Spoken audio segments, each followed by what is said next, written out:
Hello and welcome. It is Tuesday, February 17th, 2015.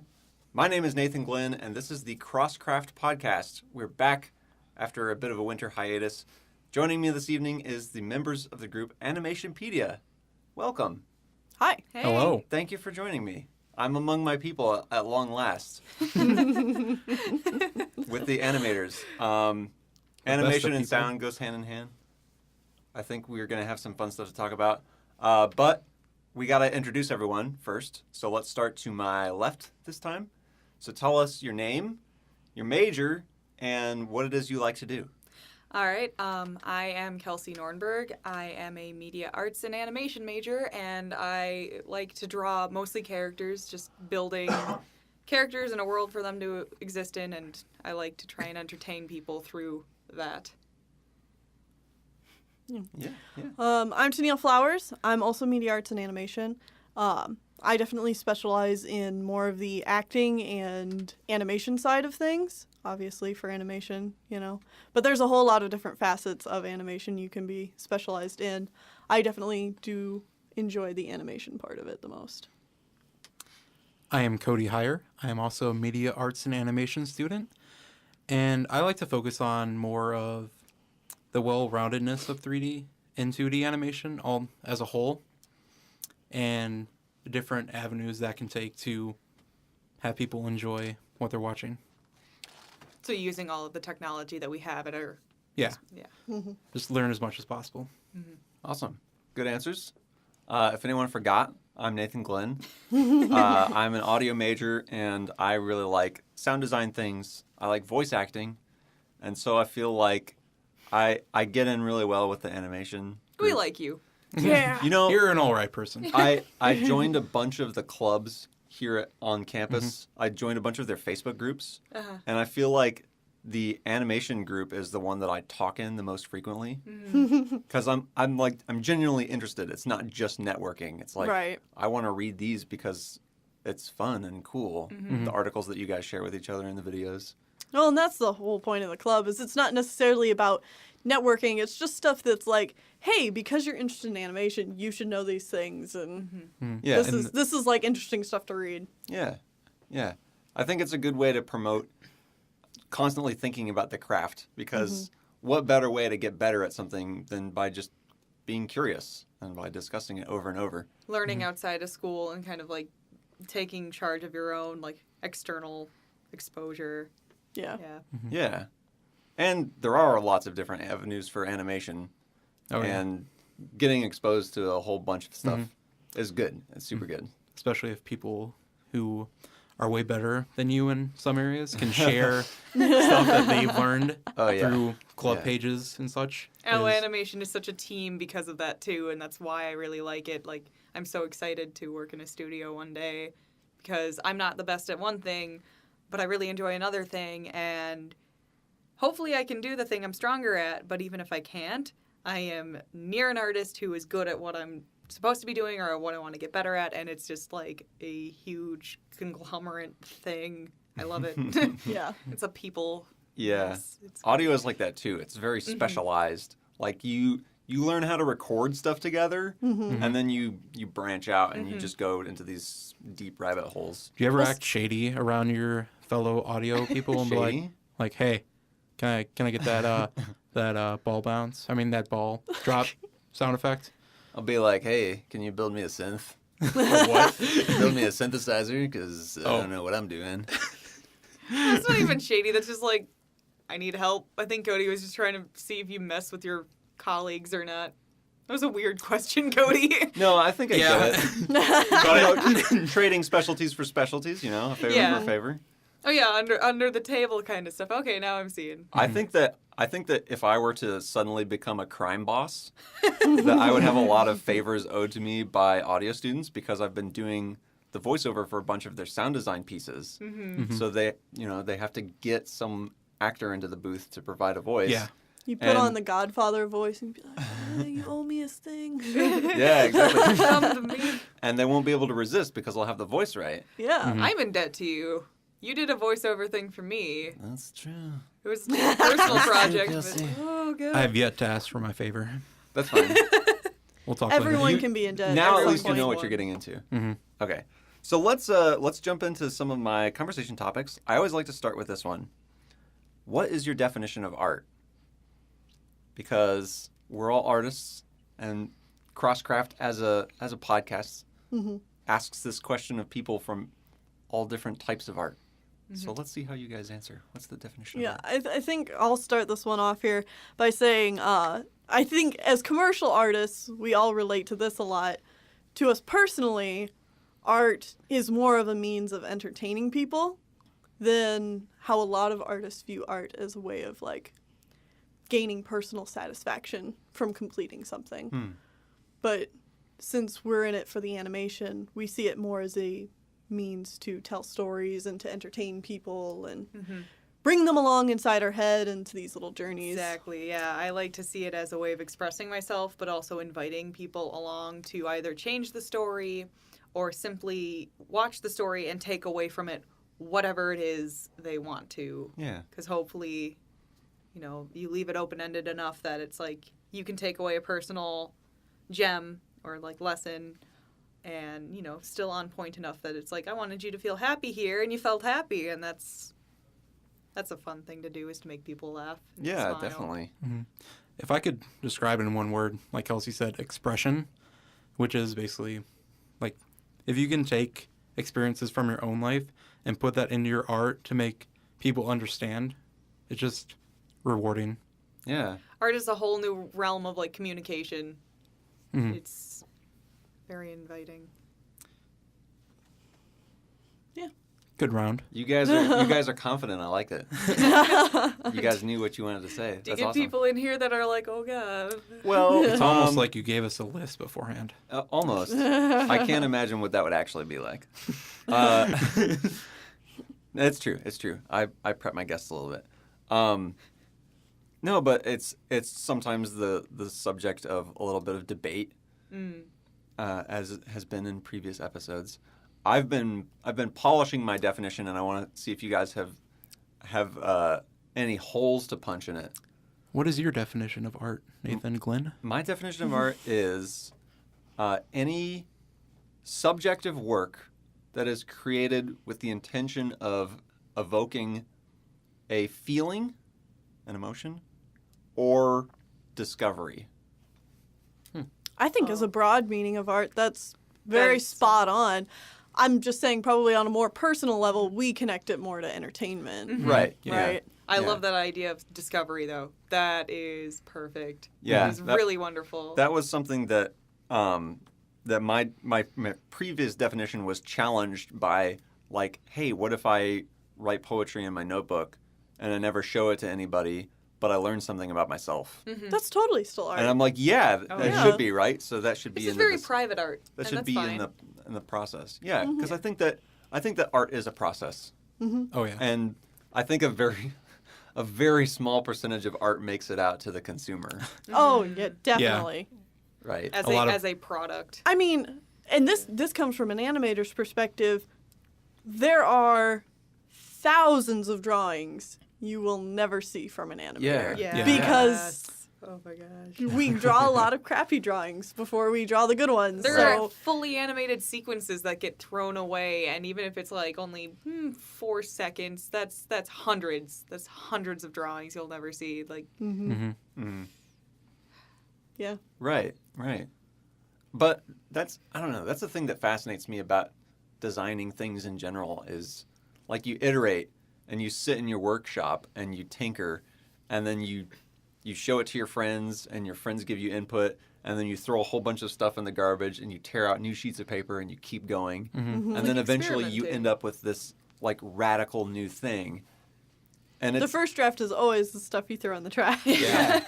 But I don't know. I'm fascinated with it because it doesn't come from nowhere. Right. no.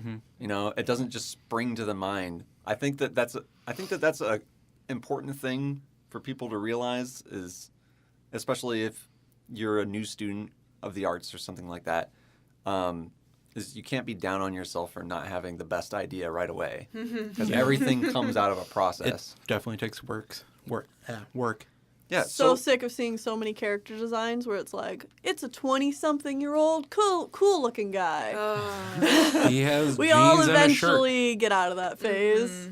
Yeah, the I guy want- that you want to write a webcomic about yourself. Right. It's like, Yeah. Oh. he has a tragic past, and, he carries this huge sword, and he has spiky hair. Oh, no, that's Cloud. That's just Cloud. Again. We're all writing Cloud. I want to hear about a 53-year-old woman who never had kids and is struggling with her own adventure kind of coming to her for the first time in her life. She's having this big moment, whereas everyone would see it in their 20s. That's what my character's doing this thing when they're young and they're sprightly. No, I want to hear about the people who Interesting have characters. the interesting characters and the people who have kind of established their life. Yeah, characters who have experience. Yeah, and that does not by any means mean the story's over for them at all. Yeah. I want to hear what happens next, or what happened to the background character who didn't get their time in the spotlight. I Maybe think they that's a get it really now. interesting idea. I wonder why we don't see more of that. Why is it that, in my favorite show in the whole world is One Piece, right? And all Luffy is 16 or 18. Perpetually young. Yeah, it's I don't even know if I can relate to someone who's that young yeah. anymore. Right. I remember being 16, but I don't remember liking anything There's something about myself in that phase. There's something about the coming of age, Story. that story, or that span of age where it's I'm finding myself now, and that's when I want to take an adventure of self-discovery. And I think a lot of people cling to that because when they are that age or even a little older, they're I didn't get that because I don't live in a magical world. I live with my parents in the suburbs. Do you know why we really put mostly 20-year-olds as our Because leads? they're Because they're aesthetically attractive. pleasing. Yeah. Well, Because they're demographic? yeah, also that. But it's also because who are the people who have the most money to just spend on going to Yeah. movies? And Yeah. Oh, I think Yeah. they're 20-year-olds. I think it's 20-year-olds. Yeah, I think it's doesn't have a kid 20-something-year-olds. Good job, Hollywood. Kids just out of high school. People who have a lot of time, a lot of free money, and still wild imaginations. Free Yeah. money or only a part-time job. That's true. Yeah. I think it's empowering, to be that young and to see someone your age doing these awesome things. What if you inspire a kid to go live an awesome life? Yes, Yeah. but That's then awesome. there needs to be a balance of flaw and fear Oh, yeah. and completely relatable things, because a lot of times it's Totally agree. you see that super powerful tragic backstory kind of buff guy. I want somebody who's got crippling social anxiety. I want to see somebody who's got a lisp. Just a lisp.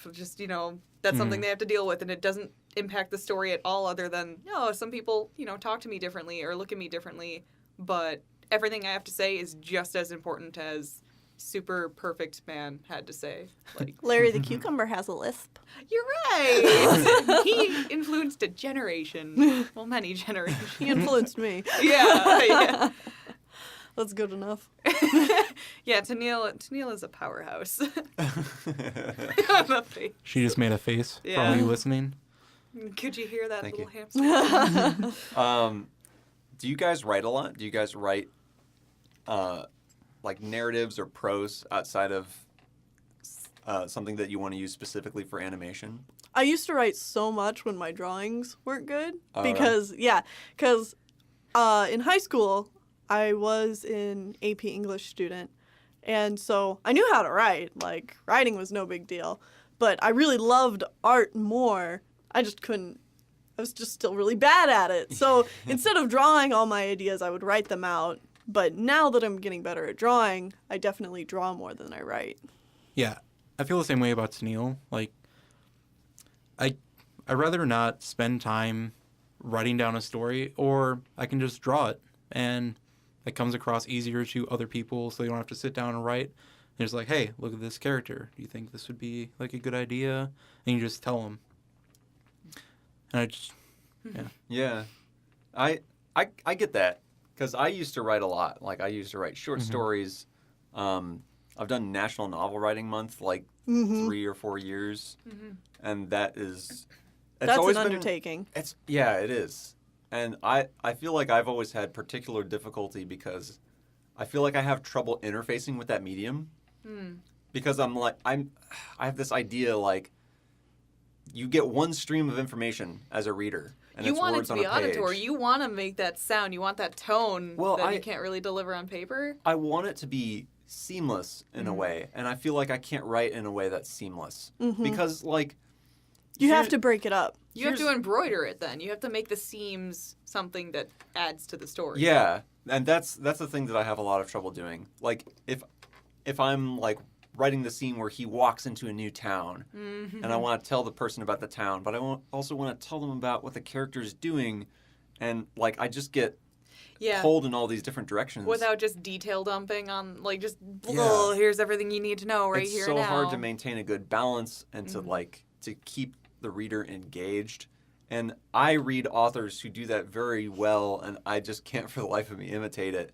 But I really like the elegance of a visual medium or an auditory medium where you can show them a scene and it takes less than a second for them to get a glimpse of it or to drink it all in. Or in audio, like you get contextual hints about the environment based on the reverb and the size of the space and all these different things. It's kind of like the saying, a picture's worth 1,000 words. Right, yeah. I mean... That's, in essence, yeah. Yeah. It's like, hey, here's the city. We might do like one establishing shot where we pan across. Now you've got a pretty good idea. Yeah. Yeah. I think I wrote I think I went through like the same process that a lot of people do. Like in high school, I wrote and I tried to do like creative things, and I did that typical like, ooh, everything's got to be so deep and meaningful, and like I think my ideas are so great. And then I grew up and I was like, wow, oh my gosh, wow. But I was like, you know what? I had some good ideas, but now I need to execute them properly. And I found that in drawing. I found that I could really like develop and build in a way that made more sense to me, and I could express easier through drawing. But now I go back to writing very little, but it's for me to just jot down ideas. Yeah. So they're mostly notes to myself, but even though they are only notes, I try to write them in a very storybook way. Yeah. Because I want to be entertaining. Yeah, I want to always be entertaining, and that helps me then take those details of like, this is their mood, this is what they need to learn, this is their personality, this is their hometown.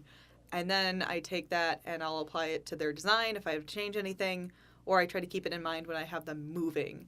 Because as soon as you know your character's emotion in that moment or their demeanor, oh my gosh, it changes everything. Like, they won't even walk the same. A lot of people, I think, should really, if you have any interest in animation, just try doing a walk cycle, but keep in mind how different your character can be in these different situations. It's amazing. Going back to the writing thing, it's like I'm reminded of Glenn Keane, and for people listening who don't know who that is, that's a very famous animator. He animated Beast and several other Disney characters. Ariel. But Ariel. yeah, and Can you Ariel, draw, pretty Beast, girl? Ariel, a whole bunch of people, Tarzan. Look him up. But Oh, yeah, it's look so- him up. so He's great. amazing. But you know, one reason why I don't write anymore, I've connected so well to my drawings that it's like, once I feel the emotions of my characters, I feel compelled to draw it rather than write it. Yeah. It's all about like translating it from your mind to the medium in the most efficient way. Because the more time or the more frustration that you spend on fighting with the mode of expression, the harder it's going to be to get your ideas across. Yeah, so I write for myself, I think, Yeah. would be the best way to... I do something similar where when I'm writing notes, and I don't know if I take like relatively a lot of notes compared to other people, I have no idea. But You don't really know. Like, Yeah, it's not like we compare. I know that I usually only do it when I'm feeling very impassioned. And so when I do sit down to write notes, I'm usually trying to write in a stylized manner because I want to come back later, like at 8 a.m. the next morning when I feel like I should be doing work. right. And I'm not in the mood to be doing work. You want to get that energy again. Yeah, I want to Yeah. be like steeped in the mood of that project. Yes. Because That- that's the easiest way to get back into it. That Yeah. happens to me a lot when I'm driving because I have an hour to commute You to and me school and both, back. man. gosh, Oh, and you tell me just about it. think, Yeah. Yeah, I just think a lot, and then if I think of something, I just like grab my phone and was like, record. Oh yeah, I do Yeah. that And too. then I was That's like, a great oh, idea. Except I don't label my recordings in my phones. So it's like recording Oh, 1 through no. 100.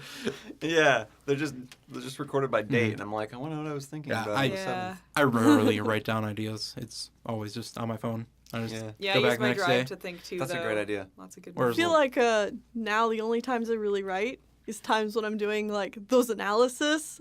Like I Yeah. showed you guys today in the club. Yours was so well done too. Tennille It is a was. very good writer, Well, guys. thank you. She's a very Uh, good story analysis person. Yeah, Well too. spoken. I love symbolism, especially in animated films, because we use heavy symbolism in animation more than in film usually. In Oh, film, yeah, I mean, it's just the fact that you're drawing something, you're kind of, and you're also telling these stories to children most of the time for animation. Yeah. Is so you're trying to tell a complex, deep, moral, and almost like really personal story, but you're trying to tell it to a child. So usually you get a film like Lady and the Tramp is actually about a woman who has a one-night stand with a guy. I mean, but it's a story you could tell to children and it's perfectly fine. So there's like a whole lot of I see what you mean. Yeah. there's a whole lot of deep storytelling you can get from quote unquote children's From films. like safe symbols. Right. That's interesting. That don't have to be as blatantly obvious when you're dealing with a more Yeah. adult crowd. Yeah. I think that one of my favorite things about animation in general is how well it spans age gaps. Like, Yeah. I still love astounding. Disney movies. Oh, Yeah. yeah. Like, I can go back and watch Aladdin today. It's my favorite movie, and it's still just, it makes me giddy. It And- talks to you on a personal level because it doesn't take age into consideration. Yeah, and I think that there's things that are like there's humor that works for kids and for adults for different reasons.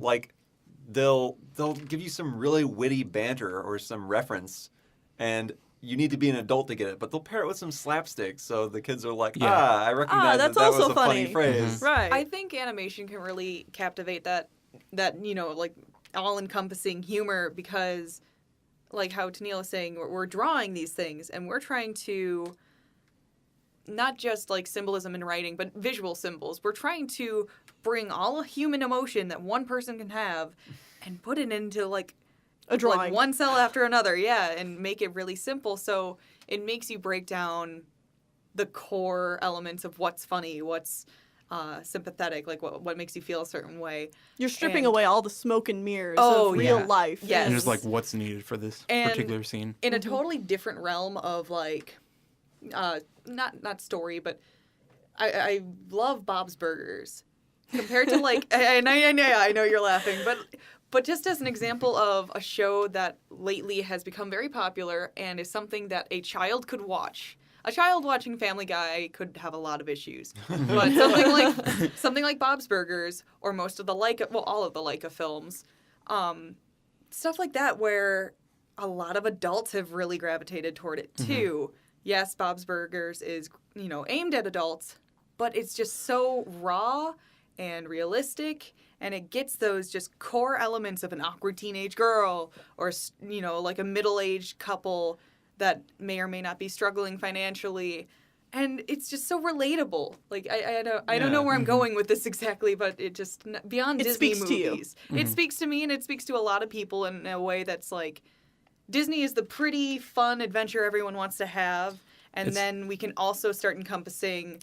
That's because Disney's so refined, whereas yes. something like Bob's Burgers is Yes. raw, like you said. Exactly. And both elements are super important and very impressive. And I think we're getting into an era that people are trying to work both in together. Like it's a pretty film, beautiful adventure, but the main character had like some just goofy moments that, slapstick or something that everyone can find funny and hopefully less offensive than a lot of adult cartoons have been. Yeah. I really like Big Hero 6 for its story, so I feel it can relate to everyone, Yes. and just how it was so grounded was Yeah. I think is a good term to describe it. How you see the main character's progression through the story and how he keeps building up to this moment where he just breaks down crying. And Don't give away too much for those who haven't seen it. yeah, I know. And Well, the great thing about that is that you have a villain who is a perfect foil for your main character, Yes. without giving too much else away. But And yeah. the characters, there's such a sense of community. I think that's one thing that I Oh, yeah, really yeah. love in a story is when it's like, here's the hero, but here's everyone else that is also, Here's his by support extension, network. a hero. Yeah. Yeah. Yeah, I don't want to know about one person. and Like, all that's the- impossible. all those characters were just as developed as Oh, the main yeah. character. And Yeah, even though they don't necessarily get like the an spotlight. insane amount of screen time. Yet again, kind of working with symbolism and stuff. The character design in that movie is symbolic, and the Yes. character Oh, yes. animation is just fantastic. We could gush about that a lot, but I just like the characterization in the sense that, like, the film as a whole is so sweet. Like, it's so friendly. It's so lovable. And it's that way a lot because the characters are that way to each other. They're very supportive. They're Yeah. very nice to each other. This is another thing that I found really, really awesome about Phineas and Ferb. Oh, yeah. You guys watch that? yes. yeah. The whole neighborhood feling. Yeah. I got really nostalgic watching that when that first came out. Well, I didn't watch it when it first came out. I kind of heard about it backwards. Like they're like, hey, there's like, I don't know, what, 6, 8 seasons of it? Yeah. I have Been no going idea. on for quite a while now. Yeah. And I was like, I heard that there were some really well produced songs in the show. Like Oh, they yes. do a song every Yeah. episode, and I was like, oh, I should check this out. They have Yeah. so much fun with it too, you can tell. Yeah, with they the do. Music. Oh, so first of all, the songs are amazing. I don't think I've ever been disappointed. Like With the Phineas and combing Ferb through the song. Phineas and Ferb album, Yeah. essentially on YouTube. But I went and I watched a few episodes to see what the rest of the show is about because I kind of didn't get a lot of context for these songs that I was watching on a playlist. Just squirrels in my pants. Yeah, exactly. Yeah. Exactly. I the was show like, is like- seems like a good show. I mean, kids should like squirrels. And But it's about being Pants? active. I mean, it's funny. it's about being active. It's about being creative. And Phineas and Ferb are so positive all the time. Yeah. It's like they're relentlessly positive. One like of their their best sister friends wants is- to catch them Yeah. in the act, and in one episode they're like, "Yeah, we'll help you." Yeah. They're like, "You're gonna help me get evidence against you, so I can tell mom Yeah. that you've been doing all these crazy things." And they're like, "If that's what will make you happy." Yeah. And I was like, "Ah!" Yep, it's so about heartwarming. one of their best So good friends is like the characters. bully, and he like is super loyal to them. He'll make these rude comments, but then it's like when it comes down to it, because they've just given him a chance, like they all defend each other, and they're at each adventure helping each other, and it's amazing. It's like a true, honest friendship because everyone gets super annoyed with each other sometimes, like, oh, my roommate or my best friend does this one thing that bothers me. But then you can take a step back and look at it and be like, they put up with me and all the things that I do. Like, and that show really captivates it. It's like, this character isn't as nice to this one, but they try. They understand that each one has, like, a flaw. I don't know. It's... Community is huge. It's huge. Yeah.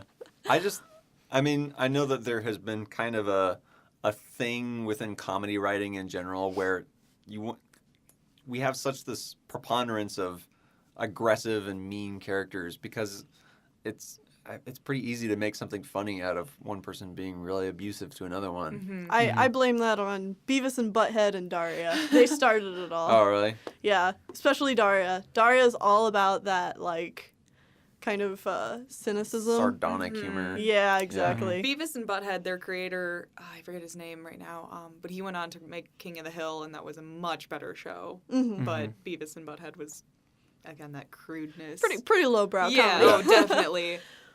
And I mean, there's nothing wrong with cynical characters, you know. No. But They gotta be but when sprinkled that's your main cast, Well, I think when it becomes part of culture at large is when I think that I would start to... Because, like, one show about a cynical character is cool. Like Invader that's fine. Zim. Yeah, like How- exactly, Yeah. How exactly. would you feel if I related that to like Dr. Horrible sing-along blog? Oh, Or- oh. But he's- See, this is an inversion of that archetype. As, Yeah. as is Because everything he's Joss actually Whedon a does. really nice guy. Yeah. Oh, He's yeah. an evil scientist with a heart. He has Yeah. a soft spot. Yeah. Mhm. He only wants to impress the girl he loves. Like. And he just has a it's- really unconventional way of going about it. Yeah. Yeah. Oh, yeah. And that's. And he wants to beat Relatable. the good guy because the good guy is a jerk. Yeah. Mm-hmm. And that's the Yeah. story of Dr. Horrible. It's like Yeah. it's kind of this role reversal. Yes. It still is a good versus evil story. It's just good is not like good is instead being evil, Yeah. and Well, it's like evil is instead being good. Megamind tried It's to like do the- that. Yeah. it's like being good versus being lawful, right? Right. It's like Mm. Lawful versus chaotic. chaotic lawful Neutral. lawful chaotic, is that how you would say it? You say waffle? There's no, there's you would say- chaotic good Chaotic and there's good. lawful evil. That's Yeah. right. That's right. I Chaotic play good. Dungeons and Lawful. Dragons. Oh, so do I. Yeah. Yeah. I was gonna mention something that Kelsey said earlier about characters having flaws. Whenever I create a D&D character, I like to start with a really obvious flaw, because I think that's the most like. Okay, so D&D is a storytelling medium that's interactive. I like to think of it as the perfect intersection between like a strategy game and theater sports. Right. Yeah. Oh my gosh. It's essentially that. Right? Yeah. One of these days you're going Back to up teach from my me. actor friend. I need to. Because you'd have so Please. much fun with it. I know. And it's really fun to play a character who has that identifiable flaw, like a really playable flaw. There's so much more interest I have in like the flaws of a character. That's what makes the character for me. Yeah. It's like, how messed up are you? No, I mean you're absolutely right, because I think that we would connect much more with someone who has the same insecurities as us than someone who's like, oh yes, I also have high cheekbones. Like, great. Eyebrows? Oh, me too. What? So you're saying Yeah, that you relate to Jafar? These are not natural. These are. I worked hard to get these eyebrows. I have a jawline that could cut glass. Yeah, exactly. Yeah. It's Oh, like, jeez. One, ow. Two, Yeah. good for you. Grate some cheese On my a ass. side note, I had a cousin who was terrified of Peter Pan's eyebrows as a child. She could not watch the movie Completely Peter Pan. legitimate fear. It's like that uncanny valley thing. There's just some things that like, oh, I don't like looking at that. No. It's just slightly terrifying. Not She that thought they he's- were like angry caterpillars that were going to eat his That's really face. funny. Oh my god. Peter, watch run! out! The Oh, wait, you can't caterpillars see 'em. are on their face. Look out. Oh my gosh. Mabel wouldn't have that problem. No. Fuzzy caterpillar on my face. Womp. Wah. Womp. Let's see. So I'm looking at my list of topics, and Getting we've- us back on topic. Well, the problem is we've already hit like so many of these in random orders that just- I'm like, yeah. oh, what haven't we talked about? Because one of them was how do you go about designing a character, and that's kind of what Kelsey and I are talking about. Yeah. Flaws. But what inspires you? What works have influenced you guys personally, as far as developing a style? Walt Disney is my hero. Yeah. Yeah. That's pretty much that story in a nutshell. Yeah. I mean, yeah. I know a lot of people dislike the Disney company because, you know, it's a big corporation, that kind of thing. But, like, the artists and all that, the people who worked there, especially when Walt was alive, they're just mind-blowing. Like, look up any of the people who worked there. There's actually a film called The Reluctant Dragon that Disney did, and it's half live action and half animated. But it's about this author that goes into the Disney studio at that time, and this is like the 1940s, so the studio is still fairly young. And it goes through, like, he's walking through all the different departments, and it's just showing you what all these different people do.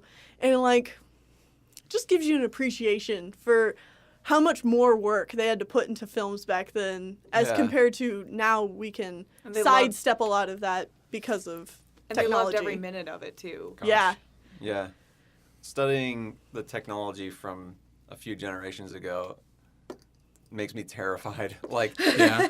the audio stuff, that the things that people had to do to get anything done in audio. Like I can't imagine for animation where it's like, yeah, you're just gonna sit down for 18 hours and just draw frames. Yeah. That's Oh, yeah. cool. Yeah, that's And then you have to paint awesome. them. Oh, and they're Yeah. they're super flammable, by the way. Oh, Good really? luck. Oh goodness. Oh yeah. Well, it's like if you go back to the really early days of animation, like Steamboat Willie, you know, they had to play the animation and do all the audio there at the same time. And it's like they could only do it in one take instead of having to do like, you know, this is the sound of the boat doing the Yeah. whistles Yeah. and this is the sound of no, it's just there's a sound stage. There's so and much all horror the in his sounds eyes right now. have to be done at I, once. I know that that method is essentially still used for live theater Right. productions, and I know that art form continues to live on. But like, I know the hardships of editing in audio, editing audio in analog. And when I say I know the hardships, I mean I know of them distantly from someone Because who you don't grew up wanna never touch having that. to do that. Right. And you know, it's weird because we read all this stuff in audio, like analog versus digital, what sounds better? And there's people from people who've been working in the industry for 20, 30 years who like analog will always sound better than digital. Show me digital that's better sounding than analog. Right. And then it's like, well, I mean, think of all the things that digital can do for us. And isn't the potential for data to be manipulated infinite? Because it's just Right. it's just data. Yeah. And so I don't know. I'm like, It's kind of like taking the same case of photography and saying like, you know, you're really better off just going digital because there's nothing you can't do with a digital camera that, you know, you wouldn't do right. with But an knowing- actual piece of film. Knowing how much respect the old ways of doing things deserves. Oh, like, yeah. Oh my gosh. Yeah. It's like I say, it's just mind blowing to Yes. think of back then How much more when- complicated it used to be. Yeah, because you don't have nearly as many options as we do today. And another thing that gets brought up in that old argument is, well, because you have so many more options, you don't have to make decisions anymore. And that's like, okay, yeah, like, I think the idea there is when you are locked into doing everything in one take, you have to be really precise and really Yeah. methodical about exactly how everything, because yes. the distance that you play that bell from the mic is going to be the amount of volume that gets mixed into that thing, because you Yeah. can't Right. just go dial that down. Yeah. You can't change it later. It's No. like drawing in pen. It makes you so much more confident, and you have to be so sure of yourself when you don't use any pencil. Like, you just go into a drawing with pen. Yeah. It's, yeah. Which is a great thing to exercise sometimes.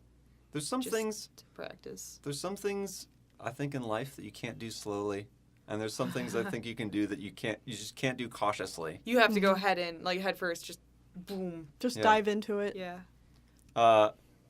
This has nothing to do with anything, but it's a Okay. funny story. This is how I learned this lesson. Is when I was a baker and I was making sticky buns. you put like a cinnamon roll over a bed of hot syrup, and the syrup like bakes and it becomes the sticky part of the sticky bun. And to get them out of the pan, you have to flip them over so that the sticky part is on top. Yes. And so what you do is you put a sheet pan over your little baking pan, Yeah. and then in one swift motion you go whoop, and you flip it over so that they fall out onto the sheet pan. Yes. And I learned very quickly that if you try to do that slowly and cautiously, Oh, no. because you're afraid of hot syrup, that's how you get burned by hot syrup. Right. You poor man. Yep. The Ow. only way to do that is to go whoop in one motion. Yeah. And you have to be absolutely certain that you're going to catch it when you flip it Yep. over. It's like, man. You just gotta Confidence go is in. everything. Yeah, you just gotta go in with your confidence confident. blazing. Yeah, so that's a Your metaphor confidence for- blazer. This is my confidence blazer. You turn around and it's just got like, I got this on the back. Confidence, class of 06. But the whole inspiration influencing thing, should we continue on that topic? Because we are getting Oh, Oh, yeah. yeah. far away. Yeah, Yeah. Like, this is the format for tangents, but oh, yeah. Yeah. yeah, no. Well, please. because I'm like having a heck of a time trying to put it all into like one thing, because harking back to, you know, like the old styles of doing things, my I think the only reason I'm here, I've said like, oh, SpongeBob inspired me and all these different things inspired me growing up, but I think like the main reason why I went into art was like one day I was talking with my mom and she mentioned how my grandpa used to draw a lot and that he actually worked for a company that helped develop Captain Crunch. And he helped to draw personally the ship and the treasure chest of the original design. And he knew the man who drew Captain Crunch himself. But I remember just being like, hey, I was at that age that I knew it wasn't real, but I also still loved cartoon characters. Mm-hmm. And I was like, hey, look at this icon that somebody made. I'm like, somebody I knew made that or helped with that. Yeah. And it just hit you. It was like just a wave of just, I don't know. It was like being shaken, like awake out of just a really boring dream. So I grew up thinking like I'll do animation on the side because I also grew up with a very realistic family. Yeah. So I was just like, I'll go into nursing or something. And thank God I didn't. Thank God I didn't, because now that I've given my entire life to the idea of becoming an animator, I've suddenly taken it more seriously. I went from knowing like nothing about the history and honestly being more ignorant than I should have been to Well, like, most people are when they come into this school. unfortunately. But now I'm like, I need to learn and I want to learn, and I find it so amazing. And in high school, I was obsessed with watching all of the student films by from Gobelins, which is a French school. So I kind of gravitate toward that style. I like things that are just that might break form. I like things that are very fluid, and I'm just trying to make sure that I give it as much attention as this art form deserves. So just, I think, for influence and inspiration, it was knowing that someone had to do all of this work to make this iconic character, and as soon as that clicked, I was like, oh, I want to do that. Yeah. I want to do that so bad. You bring up an interesting point. You brought up the whole, like, awakening moment. Mm-hmm. And I had one of those, too, growing up. I remember sitting down, and I'm pretty sure it was The Fox and the Hound, because that was one of my favorites growing I up. love that movie. But I was sitting down watching it with my mom for probably, you know, the 80 millionth time that day, or something like that, as kids do. And the Walt Disney logo came up, and I remember my mom saying, oh, Walt, I remember when he died. And it was just like, suddenly everything stopped in my head, and I'm like, Walt Disney's a person. Like, someone built this company. Like, Yeah. and it's like, just probably my 5 or 6 year old brain just going nuts at this point. And I'm like, wait, you're telling me someone did this? You're telling me Walt is the name? Of Yeah, a it's person? like these things that I absolutely love were made by people. Yeah. They weren't just like handed down to me by the gods. That's funny. Yours and Kelsey's are very similar. Yeah. I feel like mine was the same. Like, as I was growing up, I'd watch animated movies, and then as I got into my teens, I watched like Pixar movies, DreamWorks, and all that. And I was probably the only one in my family who like understood like what it took to make those. Right. And like You now, watch bonus features. yeah, like and like now, if I want to like go to a movie theater and see a new anime movie, my 2 brothers and my dad will just not have it, and my mom is like one of the people who like try Right. to like understand what I do, and she like goes with me, and it's just seeing like them not understand it. It makes me love it more, and this is what I want to do. Fresh So Yeah. For those who are listening who are considering going into animation or any form of art, do not expect your family to suddenly understand once they go, once you get into it.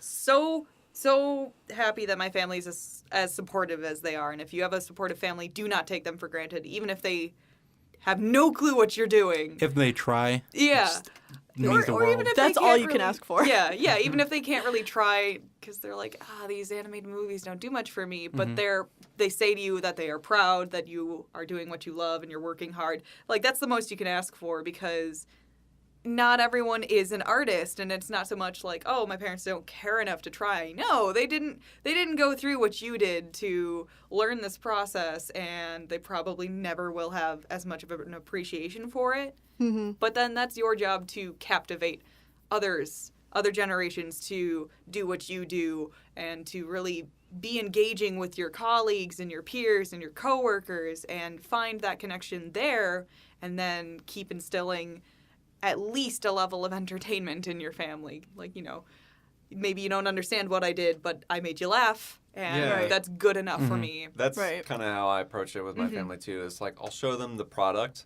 Mm-hmm. and They have no idea no one the time asks me any that went questions. into it. We were talking They're about like, "That's how great." foreign your entire field is to us too. Like we were saying before this podcast began, we're like, I have no clue what he does. Like, what is this like?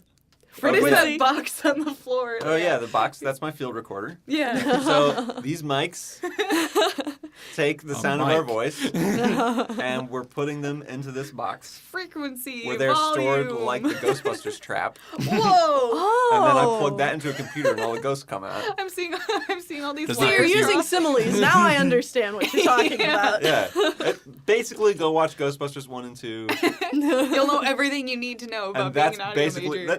it's just Then you a pretty big much get a audio. bachelor's degree. Yeah. Yeah. After 1 and 2. Just a couple of hours, and Ghostbusters. there you go. It's basically like Introduction to Pro Tools, Ghostbusters 1 and 2. That's you need to teach me Pro Tools for my dad. Oh, 'cause really? I need to teach him. If There's a lot to learn. I know, Have Wait, fun. what we'll do have to sit down one day and just. What are you trying to chat. do? He wants to learn the program because. Oh, You know, specifically Pro Tools? Yeah. Okay. Okay. We'll get on that some other time, but We yeah, can deal with just. It's fun to appreciate other people's art, and it's good too because Oh, I love it. it's so important. I feel like my brain is expanded. I mean, that's the reason that I wanted to do this podcast as as an idea, is because people from other arts think along different lines Yes. than you. Mm-hmm. Like if I go and talk to a photographer or a dancer or something, arts that I feel like I don't really understand. Mhm. Like the critical eye for a photographer or the critical eye for a choreographer. Right. Choreographer. Choreographer. Choreographer. A choreographist. Choreographer. Oh my Choreo- goodness, you guys are choreographist. butchering this so bad. Choreographer.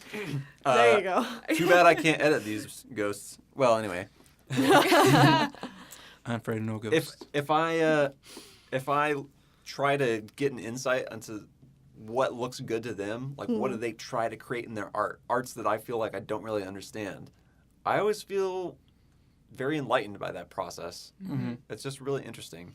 It's also fun thinking about it because I mean, you probably see how everyone has this like how Kelsey was talking about how your family may not appreciate it, and a lot of that just has to do with there's this huge language barrier. Yeah, that's true. Yes. Once you get into your own Yes. field, and even like if we're talking to you, there's a huge language barrier between us about if we're talking about 60 frames per second or doing something in 30 frames per second, and you're like, that's nice. Yes.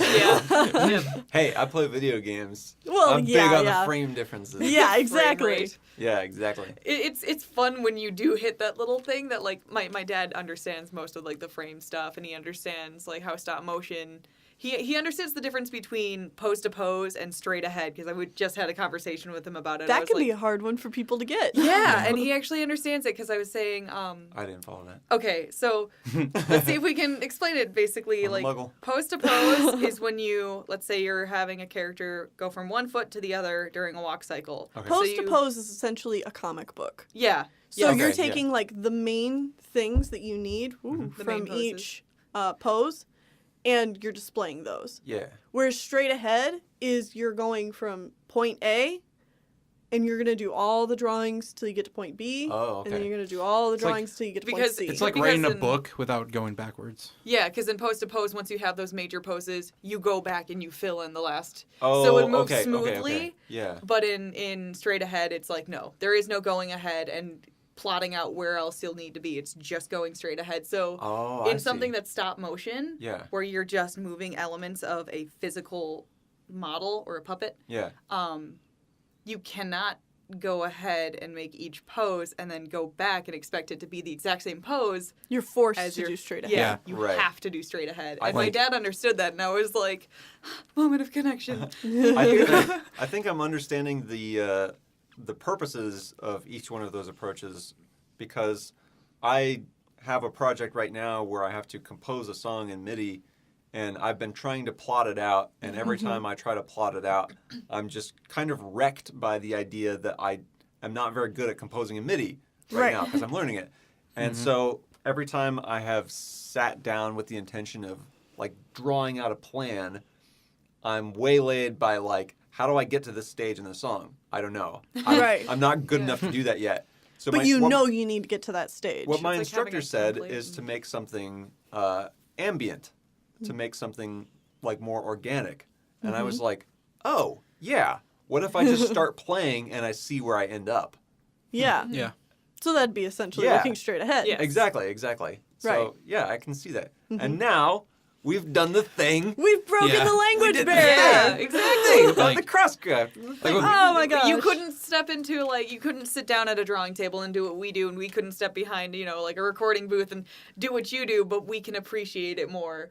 It's all about hashing it out and trying to teach each other. I think that's Yeah. Yeah. something that doesn't happen enough in the school. I kind of wish there were more classes that mixed majors, just so people could kind of talk like this Yeah. more often. And I want to work with you guys. yeah. Like, Well, after graduation, especially. Trust me, Yeah. animation Animation- students want to work with sound people. yeah. Yeah. The Animation Remix was a really good. Yeah. Oh, that was Experience. so much fun. I can't wait wish- for the next one. I wish that I had more time Yeah. Yeah. to work on my part. Yeah. So, to quickly You would recap have. You this- would have had we not Our known Marriott about project? the Right, being yes, kicked exactly. out. Yeah. Okay. So Animation Remix is what I think will become a quarterly thing between quarters of Yeah. the school, where we come in Yes. for one day and have a marathon recording session, Anime- an animation session, just saying what I want to say, just saying what I want to hear. 12 hours, man. That Yeah, was so so- much fun. You come in, we don't know what the prompt is. It's pretty much all We developed it impromptu. there. Yeah. Exactly. The first Yeah. 2 hours are just character development. Designed a character as a group. You Yeah. guys all took parts of the story, and you guys didn't know what other parts had, except for what was immediately before Yes. and after yours, Yes. and had to, as a group, make the pieces of a full animation. It turned and then I out sat s- in and did sound. It was so epic in the end. It turned out really well. It was Yeah. really Yeah. fun. It was really fun. Yeah. And we had an interesting character. That Yeah.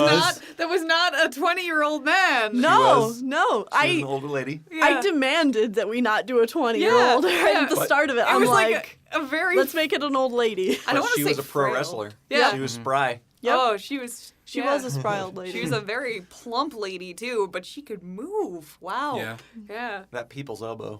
Oh my gosh. When she's like the mackerel. Yeah. Or the dancing. Yeah. I hope oh, I hope so I have good. access. I think I still have access to that because I actually went home with the file, so I should be able to throw that up as a link. Yeah, it should be on Vimeo still.